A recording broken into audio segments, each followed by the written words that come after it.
I'm Brian V, and this is Why We Work. Today, I have the great pleasure of speaking with Liz Atherton. She is the founder of castvoices.com, which is a talent agency. She has had great success in entertainment. But I want to find out her experience with people who are building a resume, maybe even some things regarding ethics in the acting industry. Also, how people who have these high expectations of themselves are faced with a reality when maybe the position is not for them. I believe with her experience and her insight, we can translate that into other jobs, other sorts of forms of employment, and we can use this advice that she gives us in everyday life into why we work. So join me with my conversation today with Liz Atherton. I'm Brian V, and this is Why We Work. Today, I have the great pleasure of speaking with Liz Atherton. Good evening, young lady. Oh, that certainly made that young. I'll take it. We Good are all evening. young, if not at heart, at the very, very least. Oh, for certain, for certain. Thank you. I know I've just gave you a brief introduction a moment ago. I know you are the most enthusiastic and passionate person in showbiz, but maybe you could fill us in a little bit better just to give us an idea of Who who. I am. Yeah. I am Liz, mother of four amazing kids, and an entrepreneur. God help me. You know, I was kind of raised in the music industry. My dad was a big time jingle dude. And then I ventured off into college and doing things like getting a degree in business. But I had cute kids, and I put them with a talent agency. They did amazing things. I bought the talent agency as a silent partner, continued to work in high tech, and then one day decided I was kind of done with high tech and came home and took over the agency full time and branched out into voiceover. And I've never turned back. Voiceover is just such a lovely place to be. I enjoy the people. I enjoy the camaraderie. I enjoy the support of everybody. But kind of to wind that tail up, I am the talent agency for 25 plus years, and I sold it a couple of years ago to two great guys, or three guys, two guys on one side and one on the other. Jimmy Cobble bought the voiceover business, and Jorge Elizondo and Tony Wasson bought the on camera. And that gave me the opportunity to jump headlong into Cast Voices. And that's kind of where I'm at now. Cast Voices is our answer to bridging talent with work. I'm extraordinarily, qualified. My business partner is extraordinarily qualified. My two other business partners we just have this amazing team of qualified people, and I'm really excited. So Thank that's me. you. Is that too much? No, well, I hope to get into more of it in a moment, especially what you're doing with Cast Voices. But you also mentioned, so your dad was pretty well known in jingles, but what would have Yeah. been, we'll maybe get into him as well, but what was your very first job, Liz? Even if it had nothing to do with anything that we're talking about, lemonade stand, Actually, puppet my show. first job is I sang a commercial. Was it True job. really? True story. Yeah, back in the day, I used to sing. And my dad, since he was in the business, and he was the number one jingle writer. Anytime there were opportunities that's such an interesting question. Nobody's asked me that. For kids, I sang. And so How old we were make you? manna bread like we're making it. I can still remember it. I That's was funny. six, seven. Nice. Very Yeah, nice. pretty young, pretty Can young. you in some way vivid to see the studio where you went? It probably was a Oh, I studio can at see the that whole time, thing. right? I can see the whole thing. I know where I was standing. I know I can't really see the other kids per Yep. se, Mm-hmm. but I knew the studio. It was at Pam's in Dallas, and Pam's is infamous. And then I also sang at TM Studios in Dallas, which is another infamous.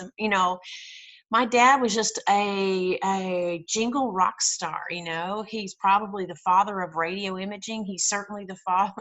I'm pretty sure he is the father of radio imaging, which is just, and then commercials and stuff. But that was probably Your that was my first job. first Now, job. my first time me trying to find a job. Yeah. Mm-hmm. Oof, Huh. Are you hesitating because you were I able to can't get remember. more? Were you? Oh, yeah, but were you also able to get more work through your dad as well, and other sorts of commercials along the way, or? Oh, I was so timid in Mhm, singing. I mean, I took piano for 7 years. mhm. I can read music, but let me tell you, I remember my first page. Well, it was my Yeah. second. My first was Mhm. Dairy Queen. My second was singing in a bar. What was the But first one? What was the first one? Did you say Dairy Dairy Queen? Queen, Yeah, yeah, Dairy yeah, Queen. yeah. Well, it's actually Sonic. I got fired after a week and then went to work at Dairy Queen. Same thing. Had the Um, experience. same experience. Everyone should be a waiter. Everyone. Yeah, yeah. You have such an appreciation for what a wow job that is. What you can go through. Yes, yeah. Yeah, just the people are so interesting and sometimes shits. Anyway, so what was the question? What was you were going to mention your second job after what you remembered was Oh, your. that was it. It was at Dairy Queen. But after that, I don't remember. Well, it's funny Sorry. you mentioned the jingle. No, it's funny you mentioned the jingle because I too it must have been grade 7 though. I was the people that I was living with, which were not my parents at the time, and they worked, or the lady of the house worked in a radio station. So I got a radio commercial. They gave me two. I think the intent was one, but then they gave me two, and it was like, "Happy Father's Day, Dad!" for Father's Day that was coming up, Can you remember where you and were I went, too? oh yeah, it was Q104, and one for the daily newspaper. I think it was. It was, or even an advertisement for the radio station itself. Just me and the person who I was living with, son, and I think that's the thing that started me with the interest with radio and voiceover and all of those. I'm not in voiceover, but just a real Yeah, interest. but you're same kind of thing. I It's mean, you're still part of the talk on air community. You it's know, interesting. Like, I have a few questions that will get us to it, but I guess maybe even now with thinking of people that you work with and building up a resume and the influences that you have that help you, how can you comment on how important is it to get that resume built up, and how do people do it? And also, listeners may not be in voiceover. It could be any sort of work. It could be oil. It well, could okay, be so tech. that's two different answers because Yeah. in voiceover work, your resume is not, I mean, how your bookings and all the bookings that you have done Hmm. is not as important as having had them. Hmm.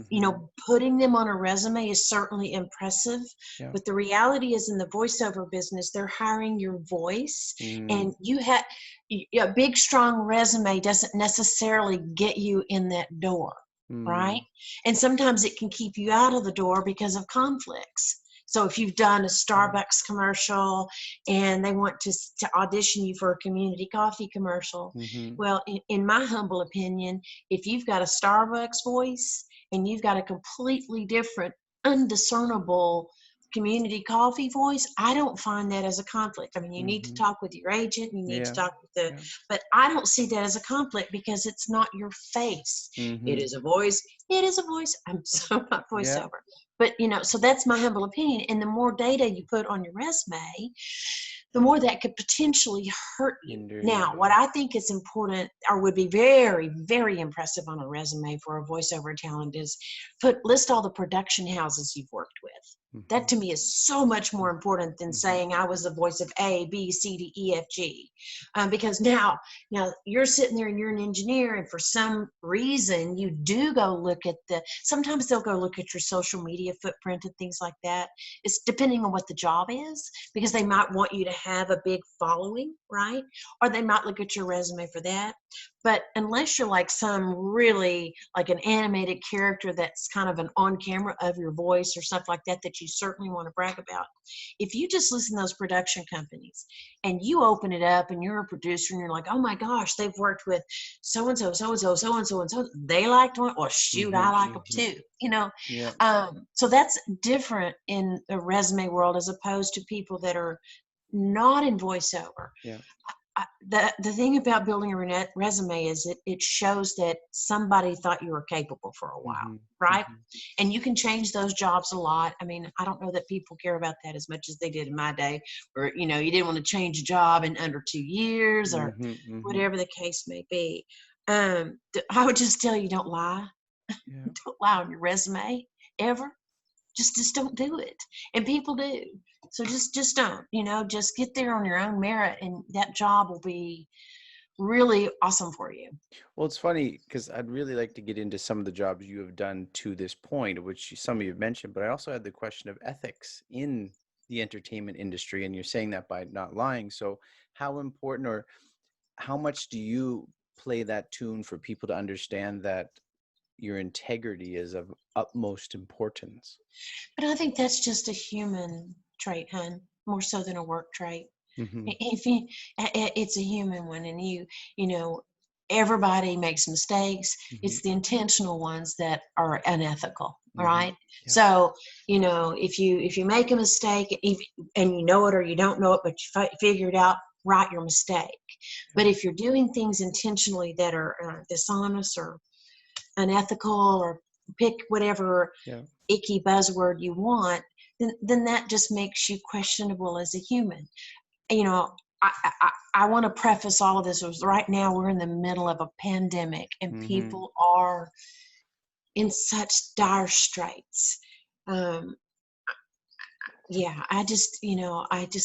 it's hard. Seems It's tough times. I some don't want people, to judge anybody. yeah, it seems more people would be maybe desperate and then maybe stretching the Just truth or, stretching yeah, shit. I'm sorry. I'm trying not to cuss. that's It's okay. kind of part of who I am. I don't know if you've You're watched free. me on Facebook. You're free. You're free to do whatever. So after your jobs in maybe high school, how did you start to find your niche? I mean, I have an idea that you didn't really pursue voiceover. You were more interested in the, Oh, I'm never a voiceover talent. I right? mean, pursue an agency. No, no, no. I was on the 47-year plan, not really, but when I first went to college, my intent was to be a doctor. But I could not master a foreign language to save my life, Hmm. and you needed a foreign language. So instead, I got a Bachelor of Science instead of Hmm. Bachelor of Arts. But I kept going to school, and I was getting a degree What in does this and your that. what did your dad think of that? So if your dad is He so didn't. well I put known, myself through school.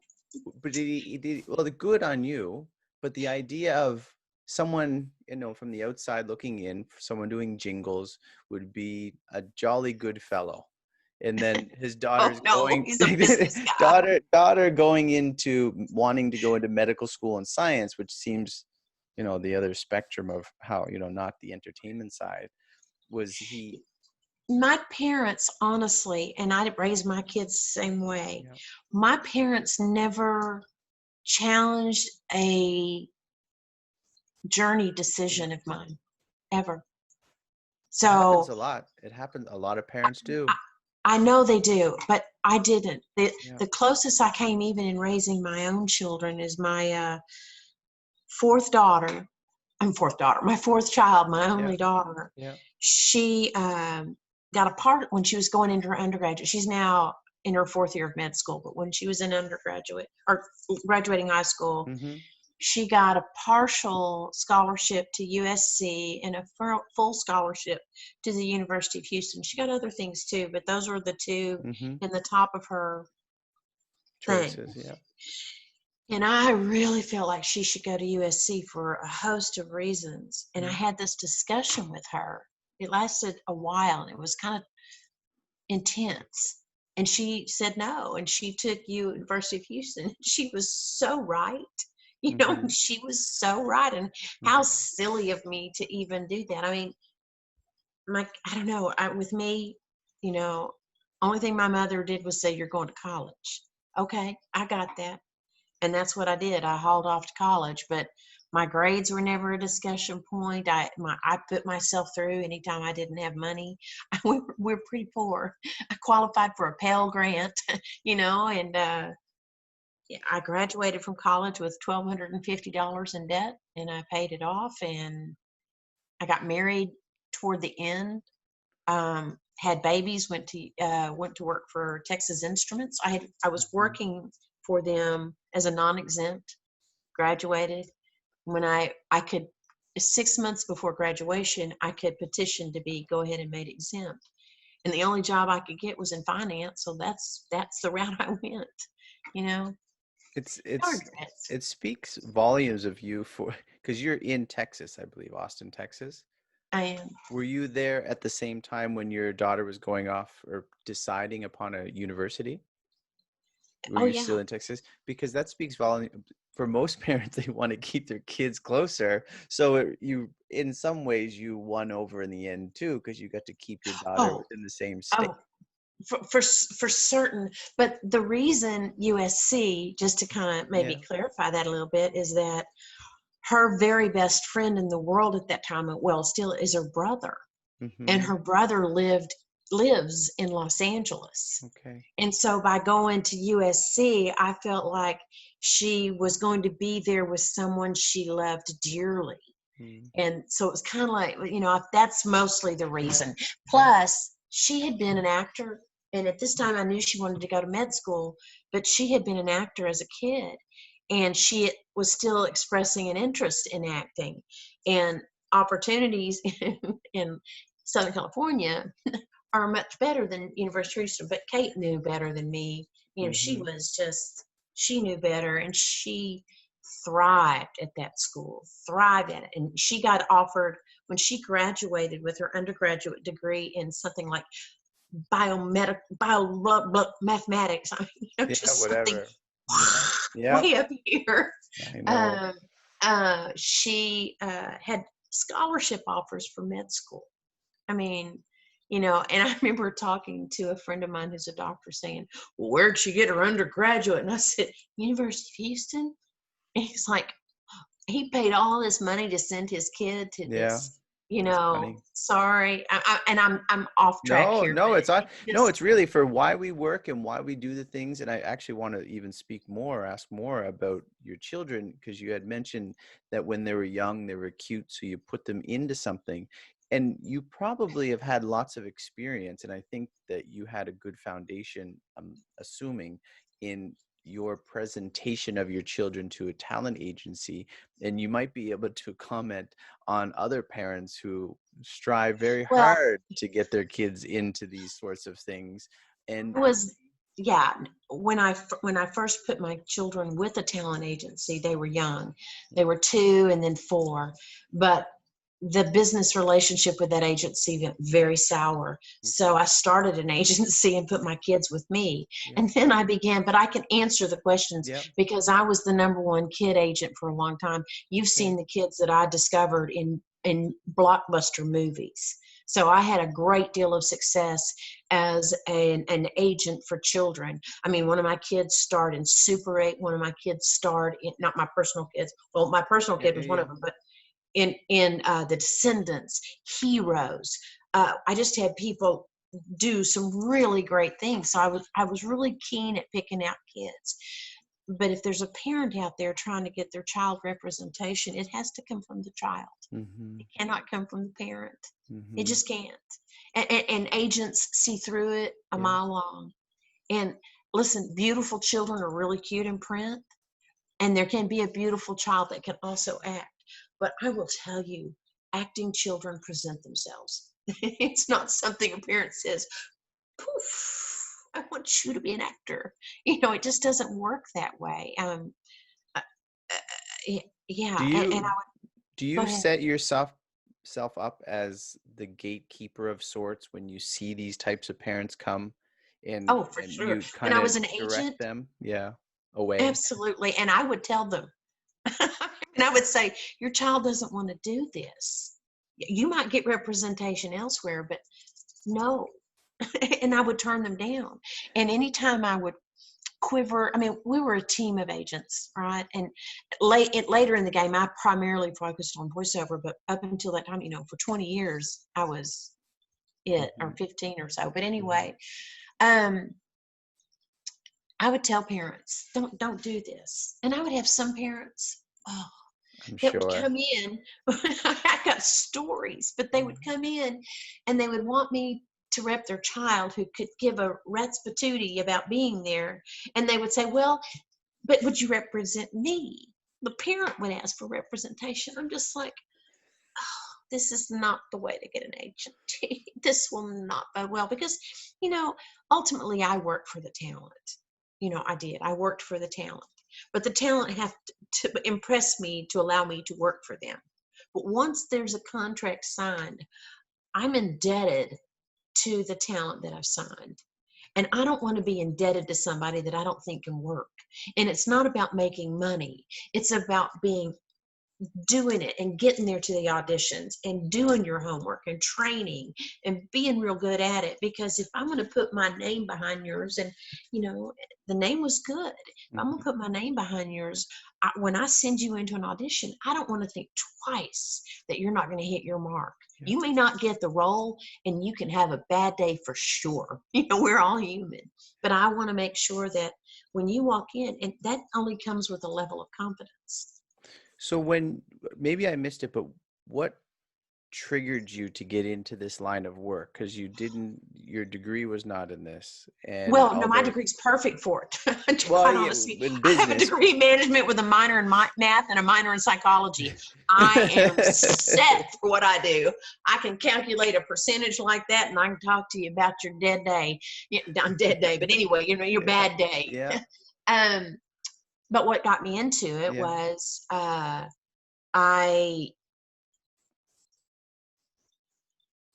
quit my job suddenly. I did quit, but I quit my job suddenly, my day job. And I had been the silent partner in a talent agency for 3 years. And my partner, most awesome human, was done. She didn't want to do it anymore. So picked myself up after I got over my anger and stepped in and jumped in full time from there forward. I had a 1-year-old child, and I was all in. You're on a mission. And it was the agency, we had owned it together for several years, and it was an established agency. But by the time I stepped in, it had gone through some rough times, and there was a lot of rebuilding to do. And I was technical. I was the first agency, I believe, in the world to have a web page, first or second in the world, because I came from a technical background. I had people that wanted to help me put together a web page. And jump forward to today, we'll talk about that later, but I was very technically and productivity oriented, and I love that kind of work. Couldn't imagine a company now without a web page, right? You're not a company. Oh no, much less a talent agency. I know some of them still don't. They're expensive.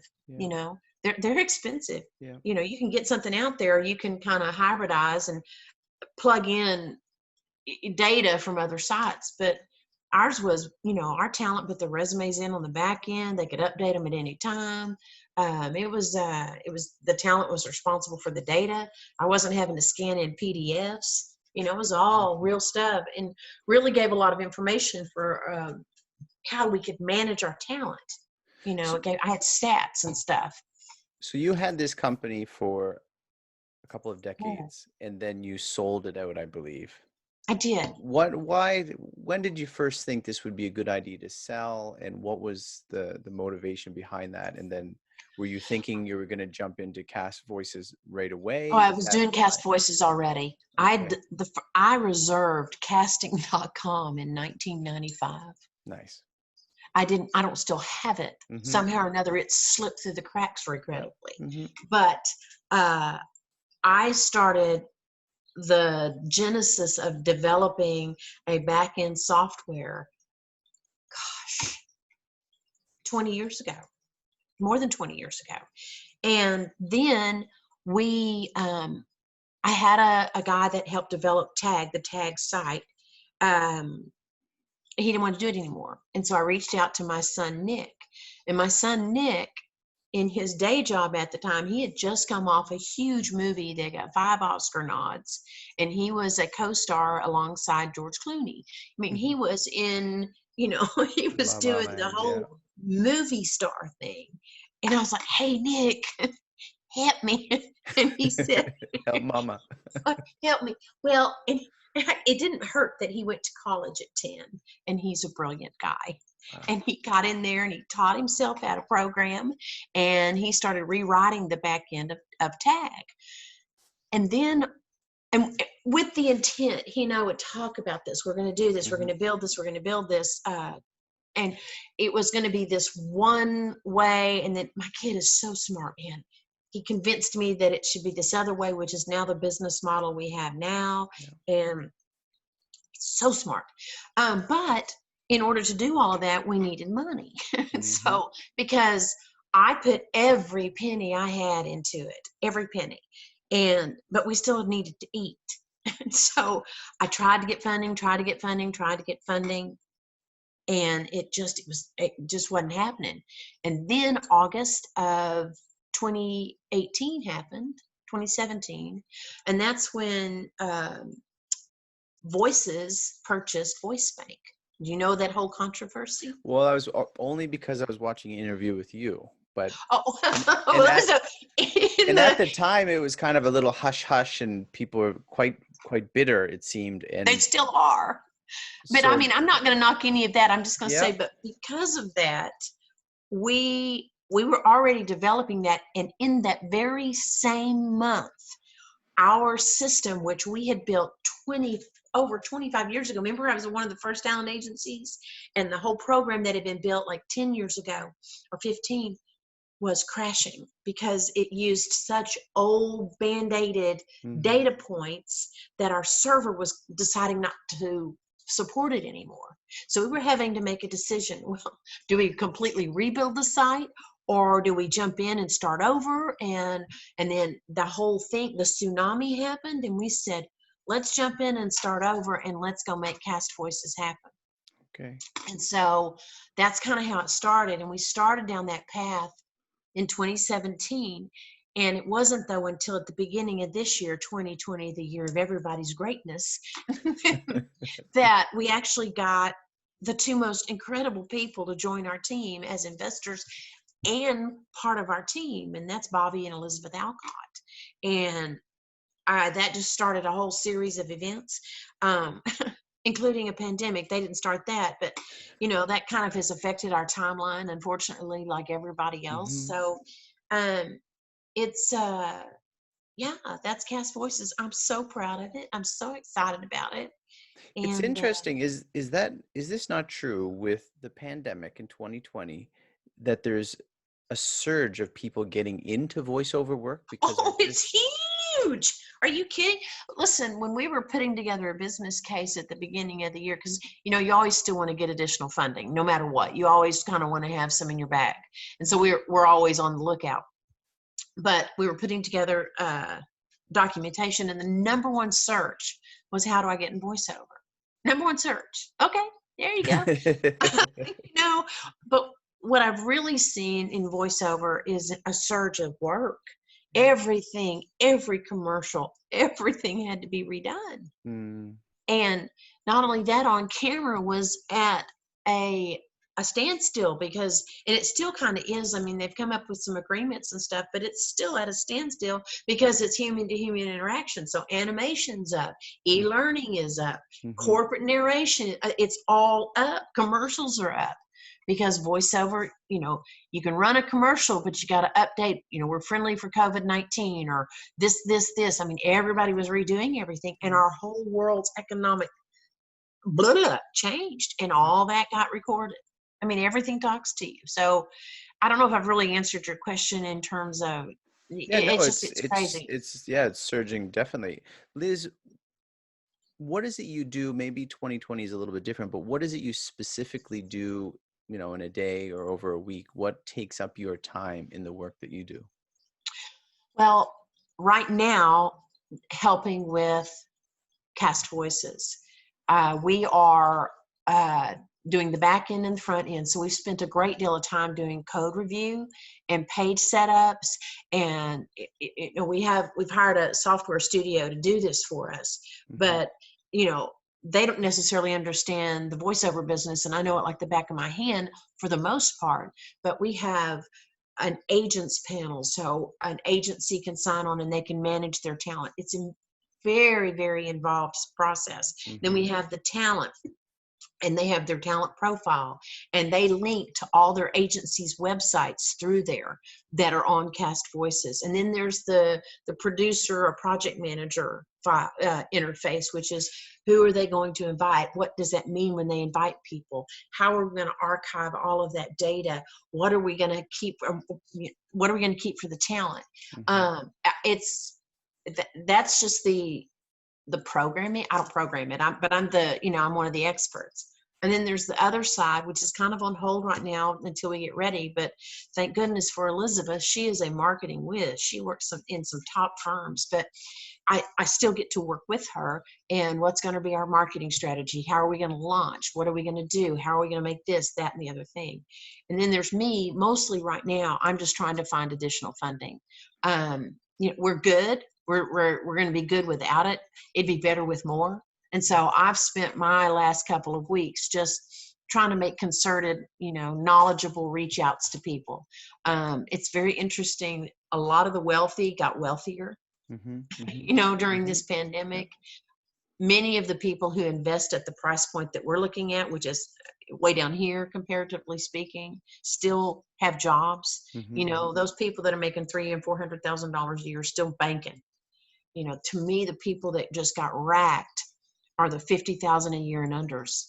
I mean, it's terrible. It is The pretty people bad. that are, working at the service industries, that just got halted, or the musicians, or the arts, or the actors, are people people in the middle of an entrepreneurial push. A lot of us just got whacked. A lot of 1099ers Mm. just got slayed, and yeah, and still are. If Do talents contact you directly and the agencies, or is that? Are you asking if somebody's trying to get representation? Yes, if someone's trying to get representation, do they contact you or your company, or do they go through it and Oh, no, agent no. My who did company is, first? yeah, no, I don't help people get representation. I help people get work. So, Starbucks or the producers would publish that job. But if Okay. somebody's looking for representation for voiceover or on camera, Yeah. first and foremost, go to their website and see what their procedures are. Some one way, someone another. You don't follow the procedures, they're not going to waste their time with Mm-hmm. somebody who can't do that rule. Simple thing. Um, yeah, in voiceover, I mean, it's extraordinarily competitive, but a lot of the agencies represent the same people. So they're always going to look for a fresh new voice that isn't overrepresented by everyone else. But but people should get lots of representation. It's kind of this misnomer. But if you know somebody within the agency Yeah. that is on good relations with the agency, oftentimes that's the best way to get in. Yeah. And they recommend you. They send you forward to their agent. And Yeah, I mean, that's just the way the way it is. I think I heard you say that in another interview of, it's good to have a resume, but networking is, and I think that's known as key. Yes. And especially our voiceover community is so kind. I mean, everybody helps everybody. I've just It, never seen anything like it. I just am, as a human being, I'm drawn to the giving nature of the whole voiceover I community. think we met through, well, we're connected through Roy Yokelson. Is that coming? Uncle Roy, I mean, Roy's Uncle one of my Roy. favorite people in the world. I Yeah, I mean, believe he gave me your contact, and that's how we are did now today. But that's I what he adore speaks Roy. about a lot, right? Community and his barbecue, his annual barbecue, and having people together. And it seems like a great community to be involved in. It's totally a great, I mean, I just feel very, very fortunate to be part of it and have friends. I mean, friends in it. And, I love the community. True story from my heart. What is difficult about it, even though it is a good community, when you see people's names, on the big lights and everything seems to be going well. But for you, maybe even seeking money or donations, No donation, but yeah, investments. investments. What is difficult about what you do on a daily basis? Within the community right now, the only thing I'm doing is just being funny, so I'm not and that's what I post the most irreverent stuff. Hmm. And sometimes I even get a little embarrassed for me, but I'm not trying to necessarily approach anybody within the community Hmm. to be part of Cast Voices per se. I mean, Hmm. I'd welcome them because Yeah. they would understand it and all that, but I'm just not. You're not I pushing want it. You're people. just letting No, people I know don't. you're I'm there. not. I mean, when we launch, is it going to be everywhere? Of course, we're Hmm. here. We're finally here. But I don't want to coerce anybody, and I don't know that it would be coercing, but I want to give people a product that they want to use because it's a good product, not Hmm. because they knew me. Um, in terms of other people that I see and I observe in the voiceover community that I think is a little, it's just just because there's a lot of announcing of bookings. Bragging is kind of the word, maybe, I don't know. Hmm. And I am so proud for people when they book a lot of stuff. I am. But you're telling that within your community. And listen, we are all rooting for everybody, Hmm. but it's also, there's a lot of people right now that that is discouraging. Yeah. The people tooting So their own horns, and then other people have nothing to toot. So. and if I'm going to toot my own horn, it is not my responsibility if somebody over there isn't happy. Hmm. It's not. But um it just, I guess it was, and it's not happening so much now, but it became almost overwhelming with, I booked this, I booked that, I booked this. And Hmm. you know in a traditional corporation, you don't do that. You're like, I had a great day today. And maybe even in your sales force, you might ring the bell at the end of the day, but you're just doing your job. And then at a corporation, you root people for whatever's going on in their personal lives. You're like, way to go, you had a baby, oh my god, that's fabulous, let's Yeah. throw you a shower. I don't know. Keeping the idea of community always at the forefront, and that you're in it together, right? Yeah, Is the sorry for moving idea. around so much there, No, had to you're get good. comfy.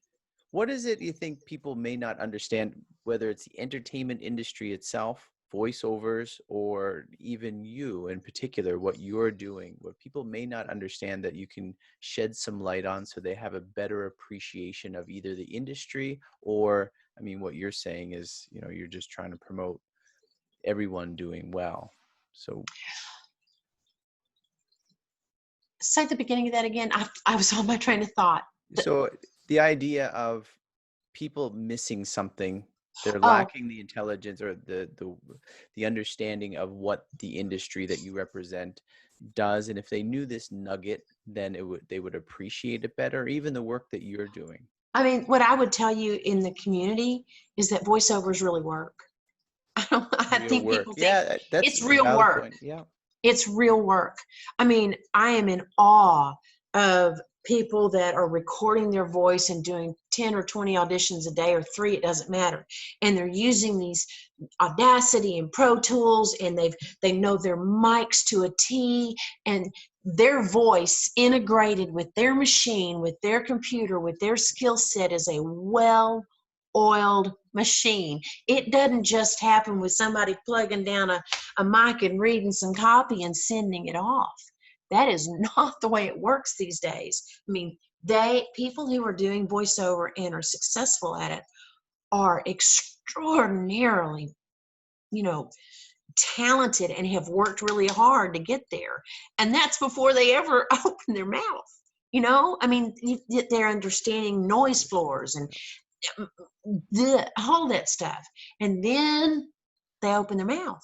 And it doesn't just come with, hey, I've got a Texas accent and I'm Liz. I can sell you anything. I can't. But a real voice actor can. They're selling through their voice, whether they're a character, they're Yeah. selling you on believing that it's a character, a car, an e-learning Yeah. experience. It's all coming through this voice. And the way they deliver that is so difficult. Yeah. It doesn't just happen.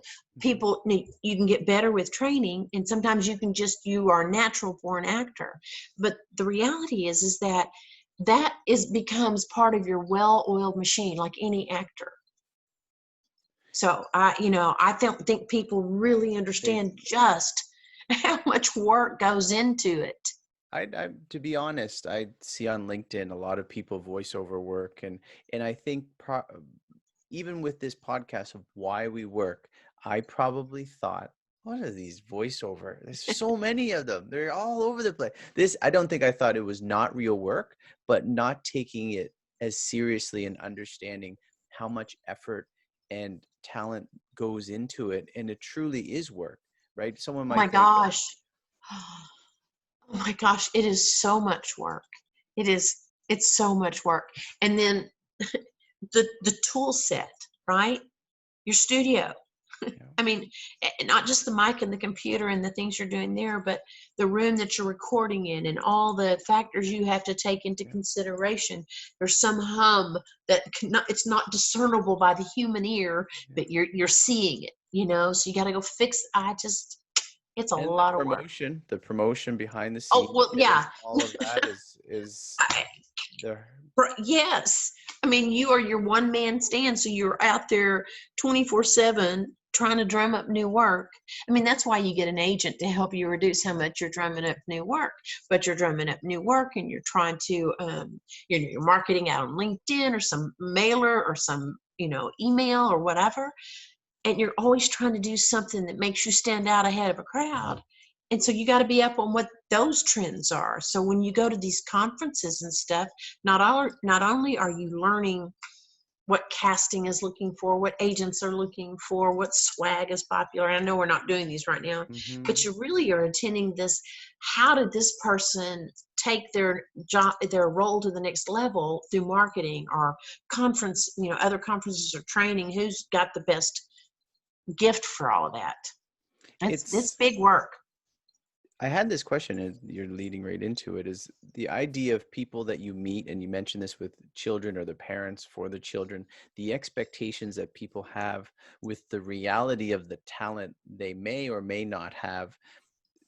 Do you see that as a problem where people may have higher expectations in the reality of the talent? And is this something that is usually something they can overcome? Or do a lot of people leave disappointed in not being able to fulfill their Whose point of dreams? view?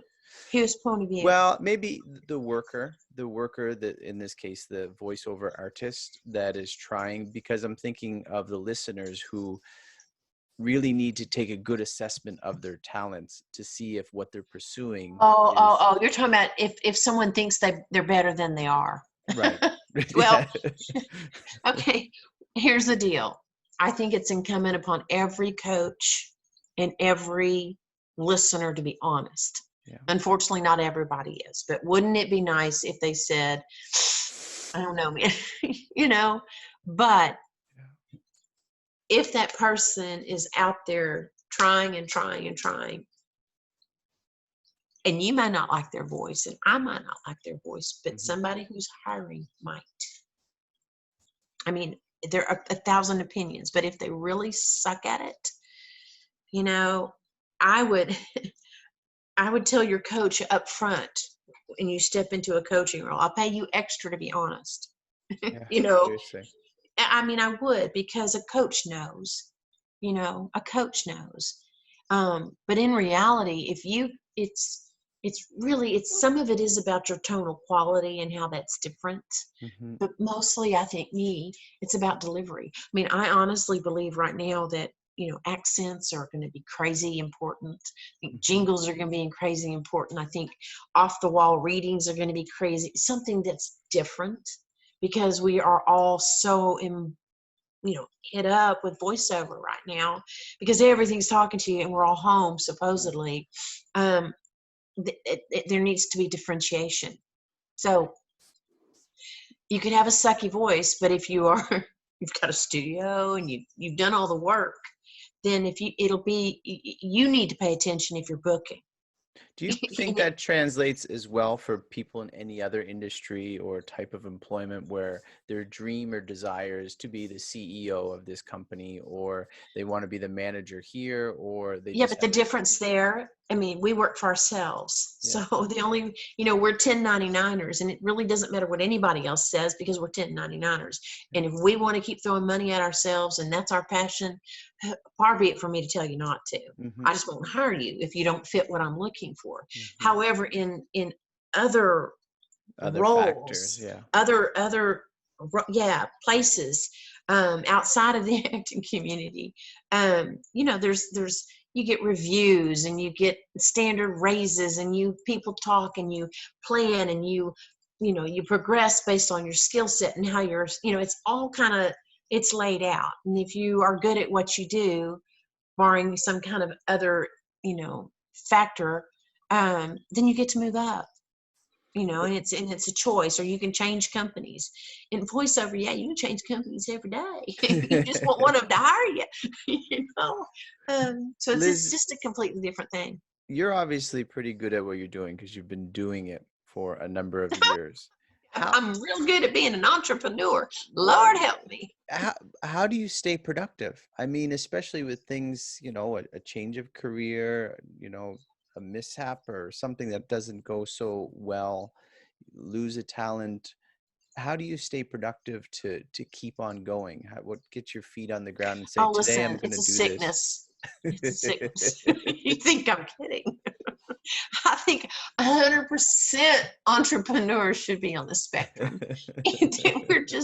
We're our own little breed of special. There's when you are passionate about what Mhm. you're doing, there's no stopping you. I've gone without food. I have spent my last dime and then some.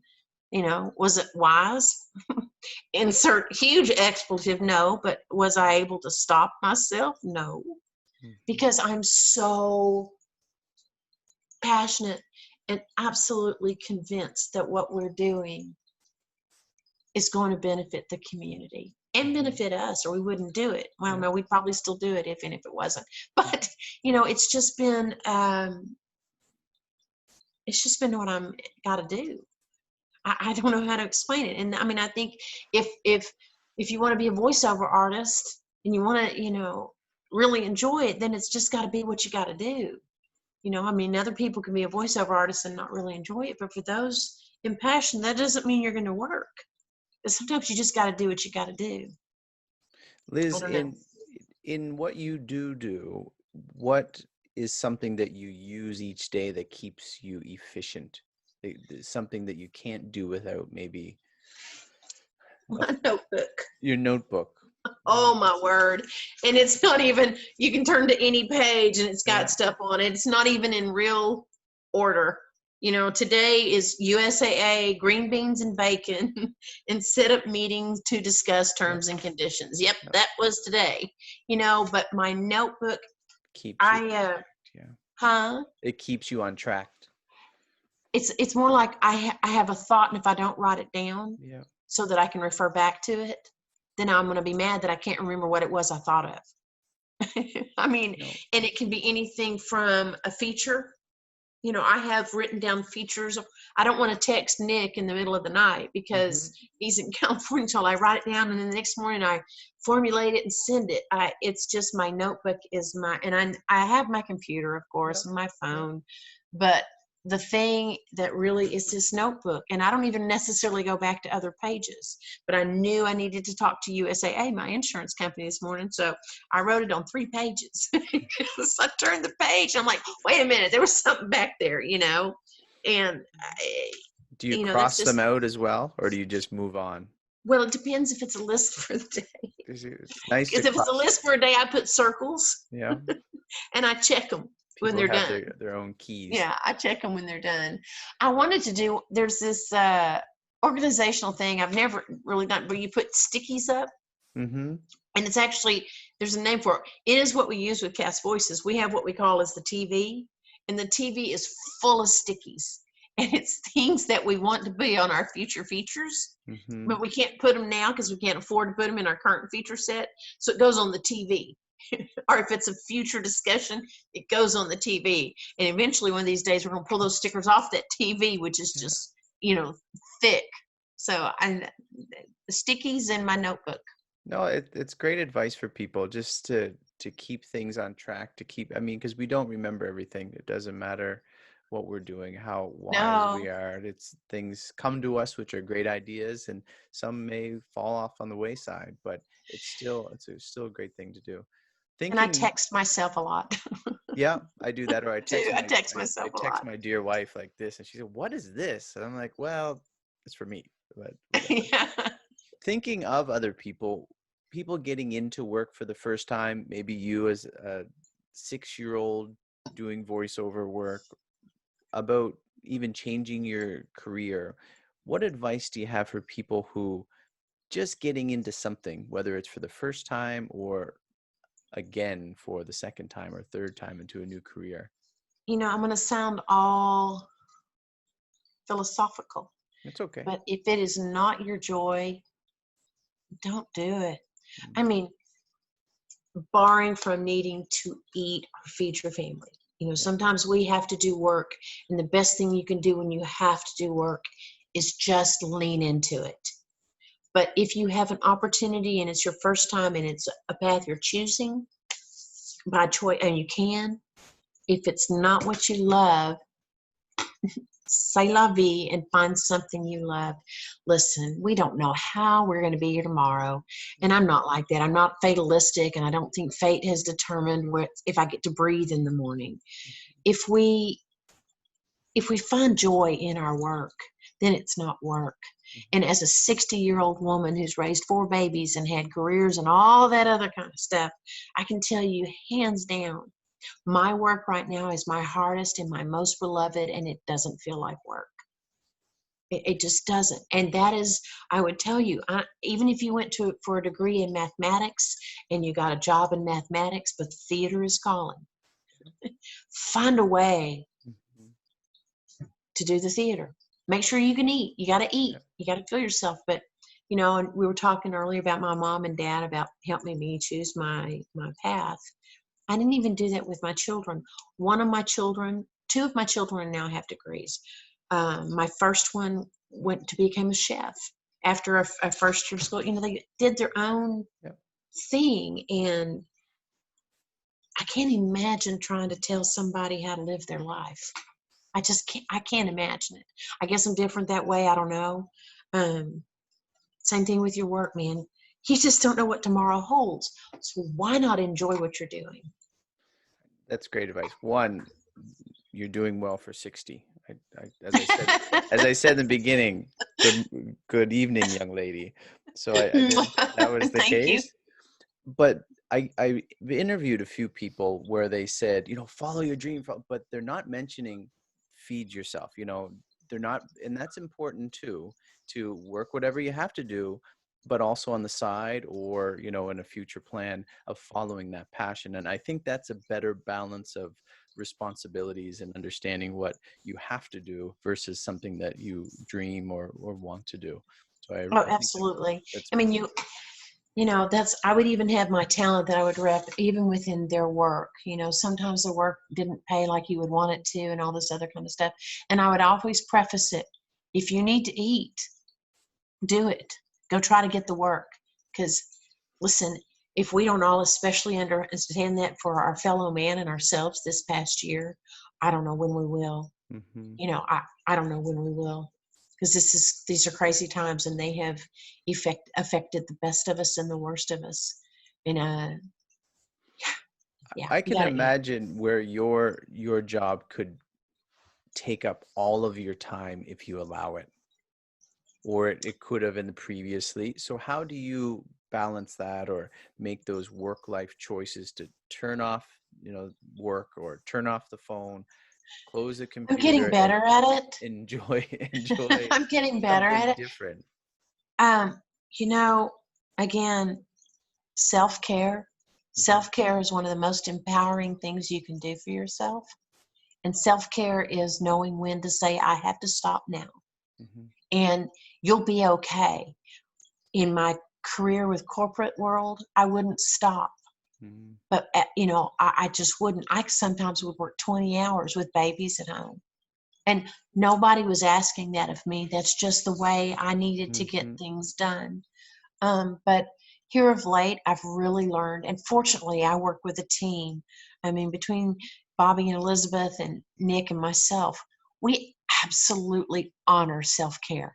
As a Mm-hmm. matter of fact, we encourage it because it's just so important.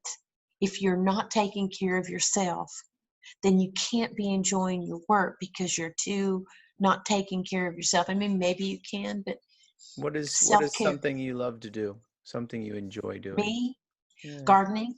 I Yeah. like to garden. I love to go fishing. I'm trying to plan a cross-country RV trip. I've never RV'd in my life, but I somehow or another ended up with an RV.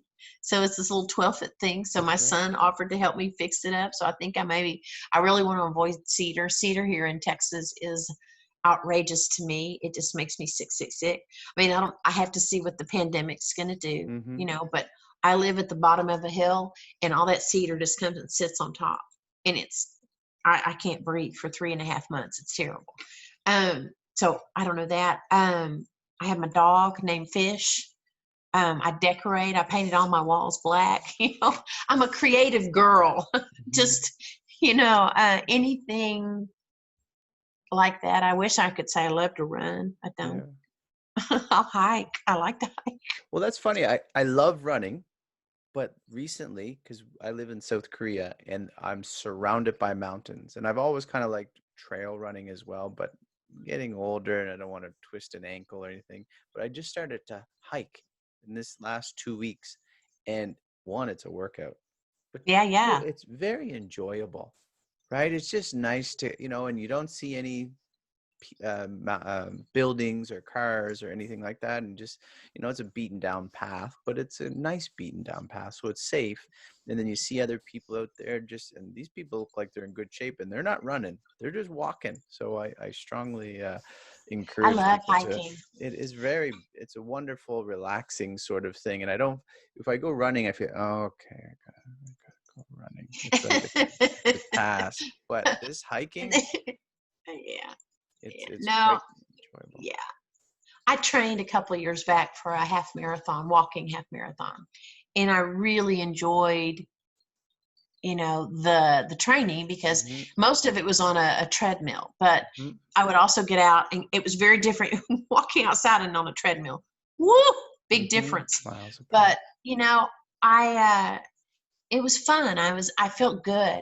I live out on a lake. I should hike more than I am, but it's Mm-hmm. Texas, Yeah. and we're either hot or not. Or hotter. And Hotter. hotter. Although right now it is absolutely beautiful weather. Mm-hmm. So I've been outside working. I trimmed all my rose bushes and Good. you know So you're that kind of making the life choices in tow and balance now. yeah. Oh, for sure. You must. You must.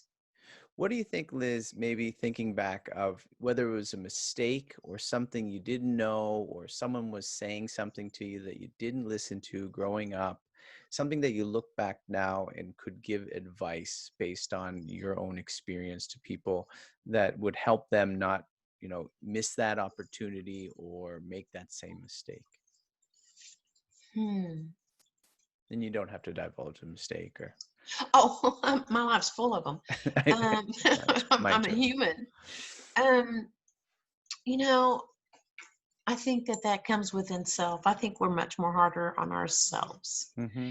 and we don't Yeah. make choices out of fear. And are. I think that if you don't be hard on yourself, you are going to mess up. You are. Mm-hmm. Mm-hmm. You're also going to look back when you thought you knew it all and go, dang, I didn't know it all. You are. You're going to do that. You're going to look back at your 22-year-old self when you thought you were rocking it. And then you're 26 and you went, oh, God, I know. whoops. Everybody makes mistakes. Everybody. And if we beat ourselves up forever, we're living in such a non-existence. You know, I cannot repeat 10 minutes ago. I can't. Well, it's funny. The world that, I mean, you mentioned being on the forefront of a website, and now with technology or social media, people they live or die by their tweet, or they live or die by this post. I mean, I'm sorry, but Everybody should follow me. if I'm this just was telling you. me 20 years ago, they would have hung me out. I You don't know, know. It's tough. fear. Fear. Everybody's so afraid, and you just gotta. I'm the queen, and for a while of being afraid of taking a risk, and yet I look back on my life, and I took a lot of really good risks, Hmm. and I may not have seen them at a risk at the time, but I made some bold choices that I'm proud of myself at where I'm at now. Not in a career, just in choices Yeah. that I did stand up for a this or a that. Um, but fear paralyzes us. We don't reach out to the boy because we're afraid. We don't, call our mom because we're afraid. Mm. We don't try for the job because we're afraid. We don't. There's so much fear. There's safety. Don't be stupid. Science is real. But then there's just, fear of trying. And again, if your joy is your job, if your job brings you joy, that fear really loses its impact. You know, I, I cannot tell you how important it is to be true to yourself as a human being. And I don't know if that's work related or not, but if you Hmm. cannot feel what you're doing from here and love what you're doing, your work doesn't matter. My goodness, wouldn't you hate to wake up at 58 and go back and say, oh, I hated my job for 40 years. I'm 58 now. Goody me. I got some arthritis in this joint, and I got a little diabetes over here, and my high blood pressure, and I can't hike because I'm too fat. It's a tough. Don't do that. I had a conversation with someone just the other day, 2 days ago, and he had mentioned he and his father were not very close, but his father's still alive. And I kind of suggested, just based on my own experience with my own family, is and because I interviewed someone recently, and one of their biggest regrets was not phoning someone more often who had since passed away, because they just didn't know. Theirs was just neglect, but not out of resentment or anything. But where this conversation, the other gentleman I was talking to, there's resentment, just some hard things going on in the family. I'm like, you never know. And his father's a little older, and I'm like, just talk. I mean, I couldn't imagine, as you speak very highly of your children, of our children going a long time without speaking to us. Like, how heartbreaking it, like, even, and it happens, even the best of relationships, a week goes by, 2 weeks go by. Oh, I better It phone can be mom. longer than that. Like any of those things. And I just think, no matter what the relationship is, if you have some sort of talking relationship, and if you don't, try to do your best. But if you have something, just a call, a chat. I would love, like, when my children are, in their 20s and 30s, just to, Papa, are you okay? Yep. Okay, good. And just something simple. And I think that speaks to the true character of people in being true to yourself, but also not neglecting other people in your. Oh, for sure. We, if you can be nothing else, be kind. Yeah. We're human beings. We are not, some of us are living in a reclusive life right now, but Hmm. by nature, that's not typically the way it is. Hmm. Um, and I'm not, I wouldn't necessarily ask somebody to go out and forgive a horrible thing. Hmm. Just be a good human, man. Just be a good human, whether it's with your family, with your friends, with the guy Would that. you, sorry, someone gave me this advice. If you don't agree with something, then kind of speak up on it. Do you agree with not forgiving a horrible thing, in the sense that whatever a horrible thing could be, they have to deal with the consequences of it, whatever horror, like whatever realm it's on. But personally forgiving, so that you're not holding, not you, but just generally you holding on to resentment and anger, because that is something that we're going to carry if we've not released them, whoever it may be, of the wrong that they have done to us. Do you not, I mean, is there Having any truth to that? experienced something like that, Is there any truth? I um, mean, it's hard. It's easier said than done, one. But the idea of just like letting it go, forgiving and saying, I washed my hands of it. I'm okay to live my life and not allow that we're talking about people to take up residence in my own heart or my own mind. Would you not I see that think that, helpful? um, oh, I find it extraordinarily helpful. I mean, I've experienced it, maybe you have, but I will tell you that being able to get to that place is a level of enlightenment that's important. Yeah. It releases, you don't have to forget. Mm-hmm. You Mm-hmm. don't have to say it didn't happen. You don't have to pretend it didn't. Mm-hmm. Carrying the anger continues to give it life. Yeah. Yeah. Continuing to talk about it continues to give it life. Will you be able to undo the wrong that someone did to you? You won't. No. No. Do you sometimes bring it back to life unintentionally, or because you got a little bit you got to let go? Yeah. Sure, but I mean, living your life and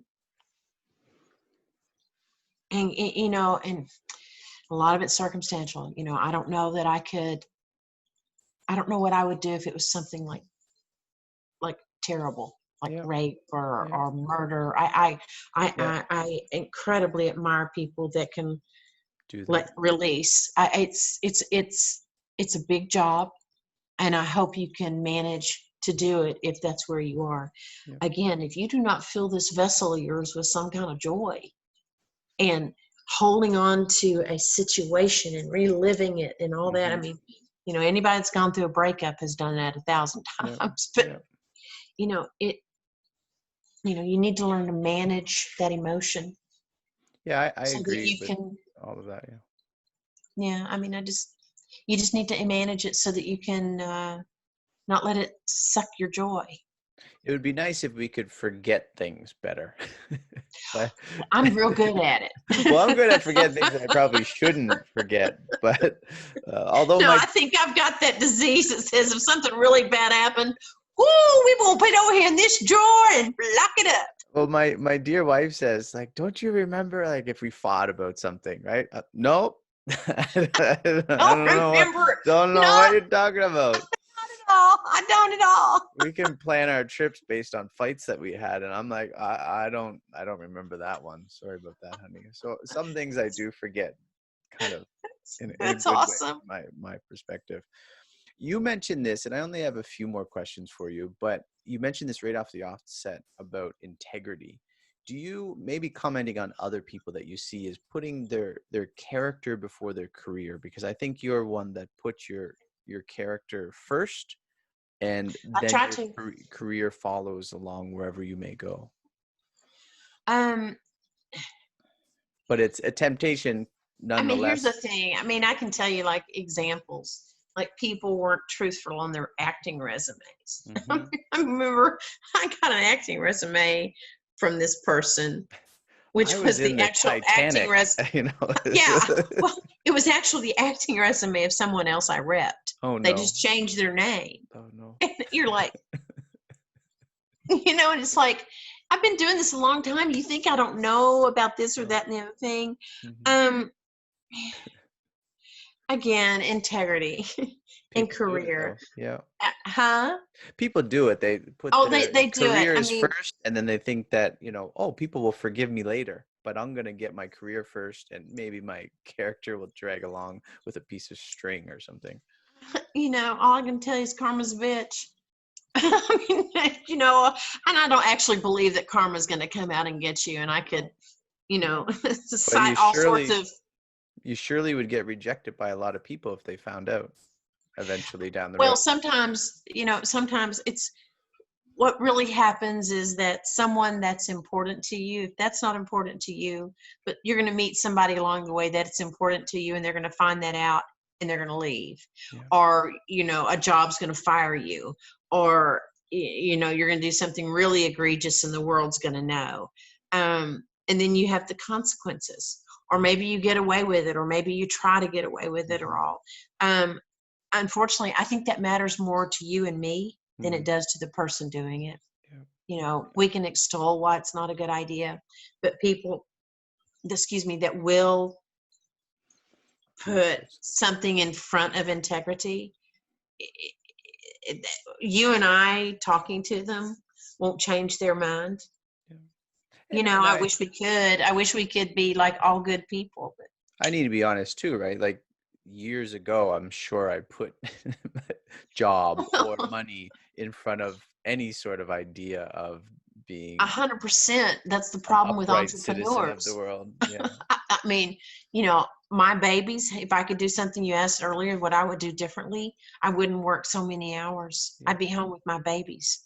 You know, I was such a driven and career oriented human being that, you know, I let the rearing of a lot of their precious time be done by a nanny or be done by a daycare or something along those lines. You know, that's certainly not important. And I, you know, with the agency, I work from home, and when my babies were young, and so I could be there. But still, even then, you're in the middle of a project. Some things you can't help it. But Well, it's yeah, I don't even think we would. we put that pressure on ourselves, and also I think the world puts that pressure, like, oh, you need to have two incomes, or you know, you need to make this amount of money, you need to do this, or well, you need to have your kids in this sort of school, so well, in order to do that, you need to make this much money or save this much money, and then there's our own pressure upon ourselves to get Yes, the career, but also there's that added pressure of you're only staying home and looking after your kids, right? Why don't you know? I do think that's changing. I do think it's changing. I Yeah. hope it is changing. I hope it is. You know, I was part of the Gloria Steinem generation. You know, women worked, Yeah. and I ran into a glass ceiling and fought it. Mm-hmm. You know, fought it because I was a woman in a mostly male world, and yeah, and I ran up into it, and that was corporate world, and then my own business. I haven't felt anything about being a woman that was detrimental to me. Well, You it's know, occasion.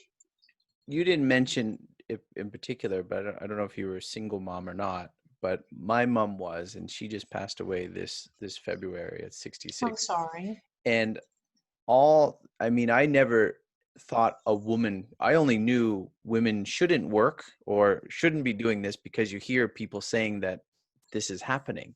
But I grew up my whole life. My mom always had three jobs, right? Two or three jobs. And I never knew, right? Like you working, like I didn't even see it as a bad thing. I mean, looking back, your kids at the time probably like, this is just what mom does. And then you learn, oh, well, maybe she should have been here, maybe, but she couldn't have been also, you know, You by the, know, it's in my own family, it's both ways. My older boys really resented the fact that I wasn't at home. Mhm. My younger children just knew that to be. Now, I made almost all the soccer games and the weekend stuff, but you know, I don't know. We kind of went into the family thing versus the integrity thing. Ultimately, you know, I was just absolutely driven in my work, Yeah. and you know, and I still am driven in my work, but I do a lot of self-care. I think it's just important. And it's, Um, I just wanted to say it to commend you because you oh, were well, doing it to take care of your family. And as I saw with my true. mom trying, you know, and this is what you have a talent in, like whatever the job is inconsequential. It just happened that you get to do something that you love. I wouldn't say my mom got to do something she loved because of the nature of the work, but she loved the people, right? It's something that she strived in being with And that's people. part of it. That's And part of it. And so all the bravo to power to your you. mother. Yeah. So I mean, what you did and what you're continuing to do shows, your commitment, your dedication to work. And I think it's important. So the idea of women in work, it's something I never ever thought of. You hear about it now, like, oh, well, there's glass ceilings and stuff. But I'm like, my mom went and got a job. And if she lost a job or she changed a job, she went out and got another one. There was nothing stopping her from getting the employment that she felt she needed to take care of me and to take care of herself. So I'm sure a part of that was you as well. You had a drive for this type of industry, but also to support your family. And I think that should be commended. Thank you. And I say that also to lead not away from integrity and into family, but the idea of education. Because you went on to university, your kids went to do different things. Where do you value, and for the listeners, education in the sense that formal education is good, but also hands-on experience? You mentioned your other child is a chef, right? And that Oh, is he was, yeah. for I people think there are listening. certain jobs that require that you have a degree. Yep. And so if you want to be an electrical engineer, for example, more than likely you're going to have to get a degree in electrical engineering. If you want to be a software developer, you don't necessarily have to get a degree in software development, but you do have to train yourself how to code the software. Mm-hmm. So there are some jobs that require a practical education. Becoming an actor, I think training is incredibly important.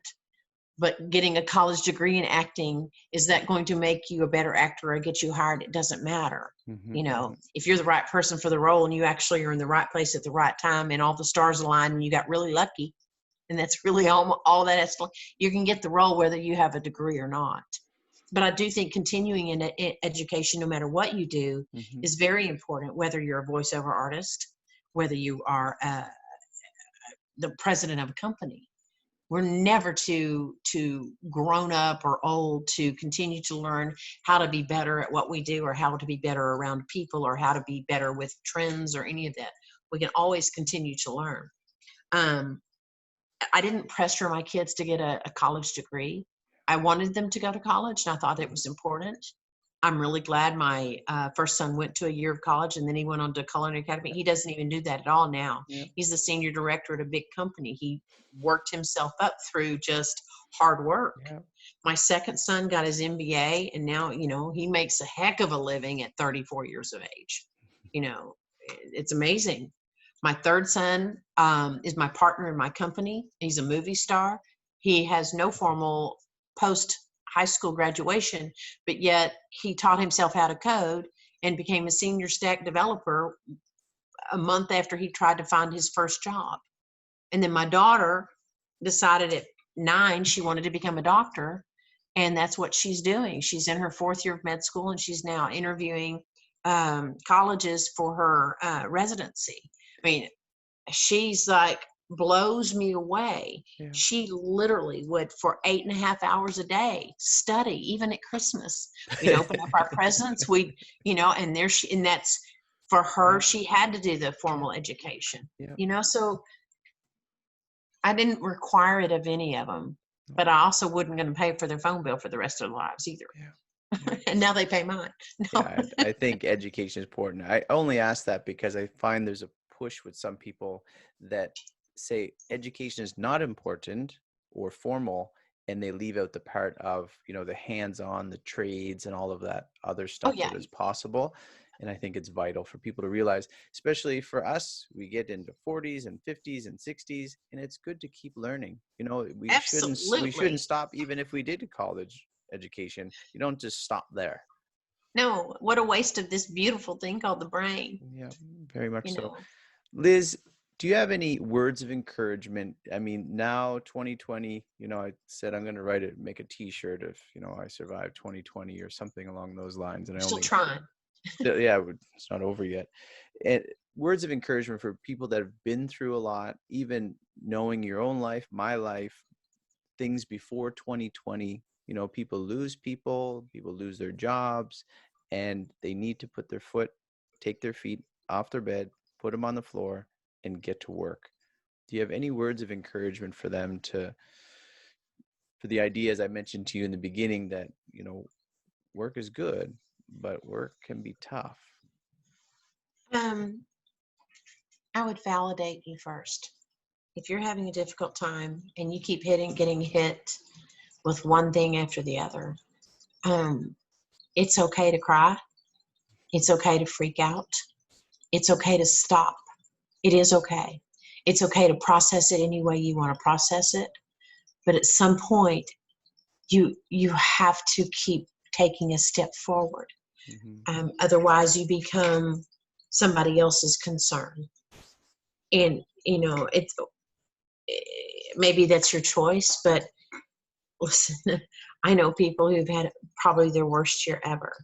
And you can wallow in it, or you can just figure out some way to get yourself some joy. I keep using that word. Yep. And I mean, that's not to say there aren't people out there who are suffering depression and mental illness. Mental illness is real. And if you have that kind of path and you're really in that kind of state of anxiety or depression, seek help.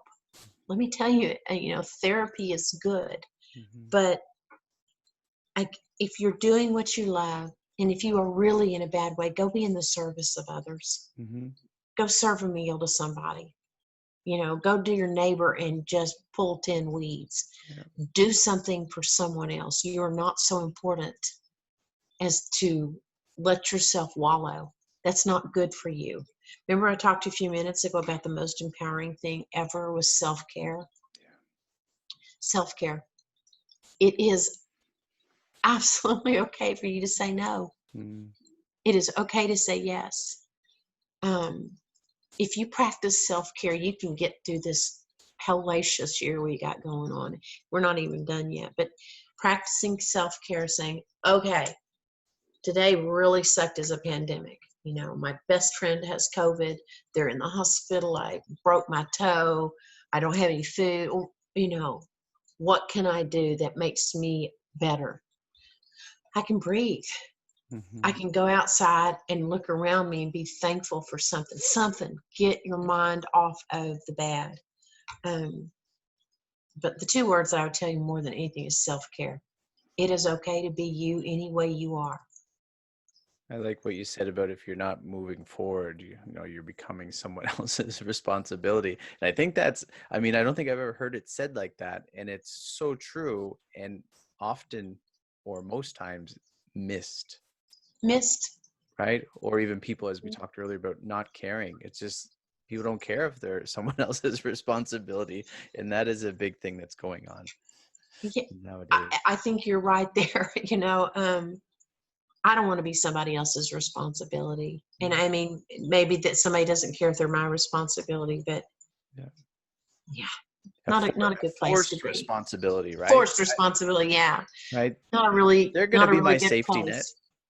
Yeah, no. No, I'm not. No, I'm Not not. even my own children. I'll be here, but go along, little birdie.